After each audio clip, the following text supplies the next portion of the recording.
আমি সবাইকে অনুরোধ করব বাংলাদেশের যে আপনারা সরকারকে বয়কট করেন, পাবলিকলি বয়কট করেন। 30 লক্ষ লোক এই আওয়ামী লীগ আমাদের ফকির হয়েছে মাননীয় স্পিকার। আমরা নতুন প্রজন্ম দেখতে চাই মাননীয় স্পিকার। গাধাকে দিয়ে ঘোড়ার রেস দৌড়ানো হচ্ছে।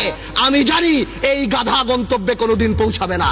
30 থেকে 40 হাজার কোটি টাকা বিদেশে চলে গেছে মাননীয় স্পিকার। প্রথম আলোতে দেখলাম উনি মাশাআল্লাহ 1200 কোটি টাকা কামিয়েছেন। আলহামদুলিল্লাহ। এই টাকা দিয়ে করবে কি? 1200 কোটি টাকা দিয়ে বানিয়েছেন। এই সমন্বয়হীনতার অভাব, বারবার যে কোনো কাজে ডিউ ডিলিজেন্স ছাড়া বিরোধী দলের উপরে আঙ্গুল উঠিয়ে দেওয়া আর শুধুমাত্র বলা এখানে করাপশন, এখানে করাপশন। যে সরকার আমাদের টেলিফোন যদি ট্যাপ করা হয়, আমরা জানতে চাই সেই দরবেশা সেই মুরিদদের টেলিফোন কেন ট্যাপ করা হয় না? যেই দেশের স্বরাষ্ট্র প্রতিমন্ত্রী শাহরুখ খানের কনসার্টে যে মাটিতে বসে, এই দেশে কি হতে পারে? মান ইজ্জত কোথায় যায় আমাদের? নতুন প্রজন্মের রাজনীতিবিদ হিসাবে